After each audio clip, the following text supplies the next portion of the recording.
Good morning. So let us move to the next chapter of the book, The Game of Life and How to Play it. The chapter 2 is Law of Prosperity. One of the greatest message given to the race through the scriptures is that God is man's supply and that man can release through his spoken word all that belongs to him by divine right. He must however have perfect faith in his spoken word. His I said, my word shall not return to me void, but shall accomplish that whereunto it is sent. We know now that words and thoughts are a tremendous vibratory force, ever molding man's body and affairs. A woman came to me in great distress and said she was to be sued on the 15th of the month for 3,000 US dollars. She knew no way of getting the money and was in despair. I told her God was her supply and that there is a supply for every demand. So I spoke the word. I gave thanks that the woman would receive 3,000 US dollars at the right time in the right divine way. I told her she must have perfect faith and act her perfect faith. The 15th came, but no money had materialized. She called me on the phone and asked her what she was to do. I replied, it is Saturday. I said, they won't sue you today. Your part is to act rich, thereby showing perfect faith that you will receive it by Monday. She asked me to lunch with her to keep up her courage when I joined her at a restaurant. I said,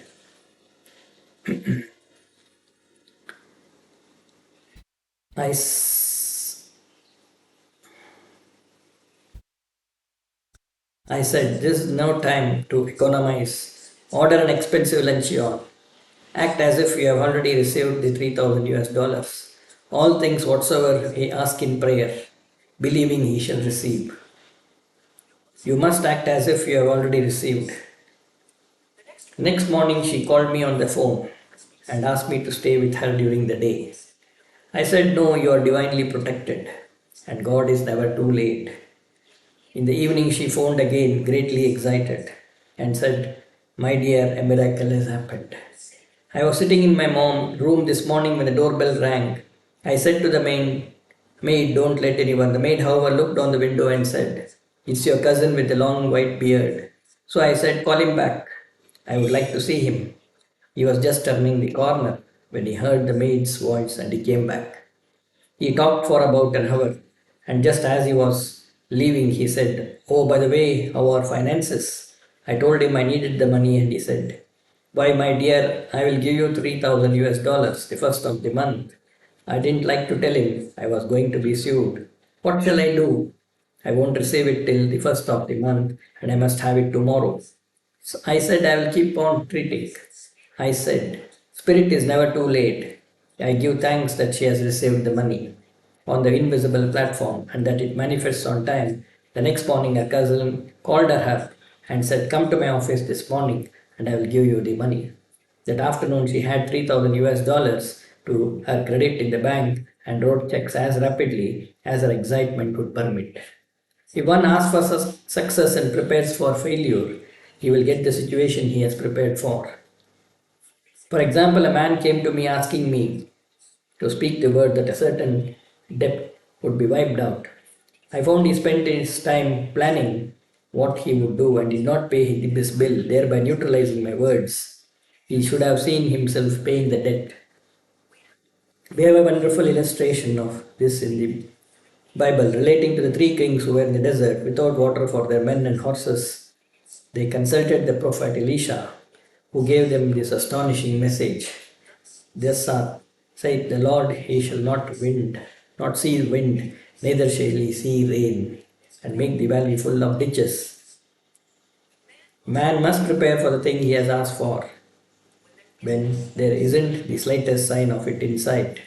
For example, a woman found it necessary to look for an apartment during the year when there was a great shortage of apartments in New York. It was considered almost an impossibility, and her friends were sorry for her and said, isn't it too bad you will have to store your furniture and live in a hotel?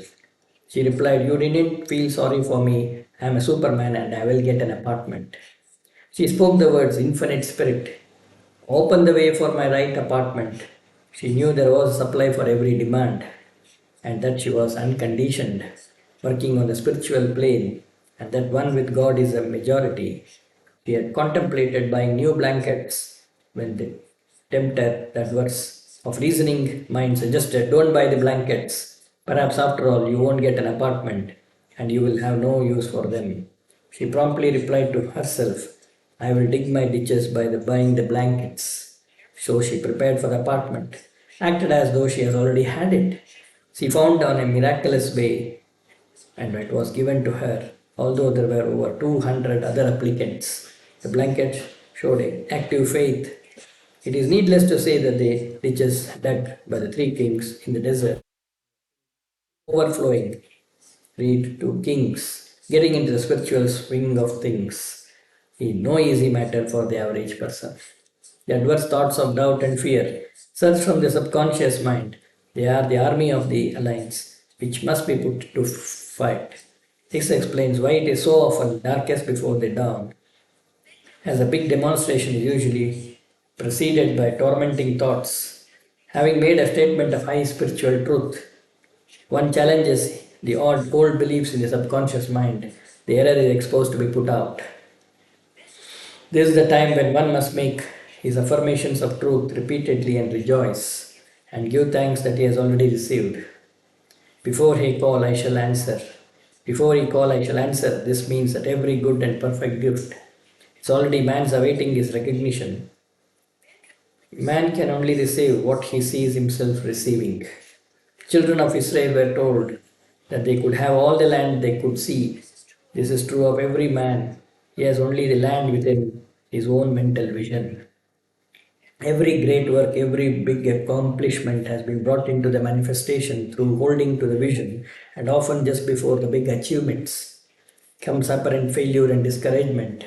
The children of Israel, when they reached the promised land, were afraid to go in, for they said it was filled with giants, who made them feel like grasshoppers. And there we saw the giants, and we were in our own sight as grasshoppers. This is almost every man's experience. However, the one who knows spiritual law is undisturbed by appearance and rejoices while he is just in captivity. That is, he holds to his and goes thanks that in accomplishment he has received. Jesus Christ gave a wonderful example of this. He said to his disciples, "Say not he, there are yet 4 months, and then cometh the harvest. Behold, I say unto you, till lift up your eyes and look on to the fields. They are ripe already to harvest." His clear vision pierced the world of matter. His clear vision pierced, and he saw clearly the fourth dimensional world, things as they really are, perfect and complete in divine mind. So man ever hold the vision of his journey and demand the manifestation of that which he has already received. It may be his perfect health, love, relationship, supply, self expression, home, or friends. They are all furnished and perfect ideas, registered in divine mind, man's own superconscious mind, and must come through him, not to him. For example, a man came to me asking for treatments for success. It was imperative that he raise within a certain time 50,000 US dollars for his business. The time limit was almost up when he came to me in despair. No one wanted to invest in his enterprise, and the bank had finally refused to for a loan. I replied, "Why supposed to lose your power? While at the bank, therefore, your power. You can control any situation if you first control yourself. Go back to the bank," I added, "and I will treat." My treatment was, "You are identified in love with the spirit of everyone connected with the bank. Let the divine idea come out of this situation." He replied, "Woman, you are talking about an impossibility. Tomorrow is Saturday, the bank closes at 12, and my train won't get me there until time. But anyway, they won't do it. It's too late." I replied, "God doesn't need any time and is never too late. With Him, all things are possible." I added, "I don't know anything about business, but I know all about God." He replied, "It all sounds fine when I sit there listening to you, but when I go out, it is terrible." He lived in a distant city and I did not hear from him for a week. Then came a letter. You are right, I raised the money and will never again doubt the truth of all that you told me. I saw him a few weeks later and I said, what happened? You evidently had plenty of time after all. He replied, my train was late. And there I got there just 15 minutes to 12. I walked into the bank quietly and said, I have come for the loan. And they gave it to me without a question. It was the last 15 minutes of the time allotted to him, and Infinite Spirit was not too late. In his instance, the man could never have demonstrated alone. He needed someone to help him hold to the vision. This is what one man can do for another.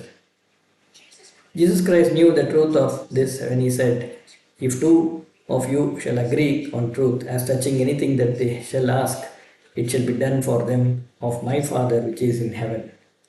One gets too close for his own fearful and becomes doubtful and fearful. The friend or healer sees clearly the success, health or prosperity and never wavers because he is not close to the situation. It is much easier to demonstrate for someone else than for oneself. So a person should not hesitate to ask for help if he feels himself wavering. A keen observer of life once said, no man can fall if someone person sees him successful.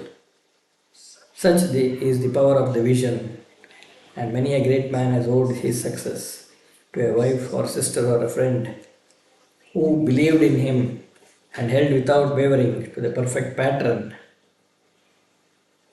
Thank you and have a wonderful day of completing the chapter 2, day 2.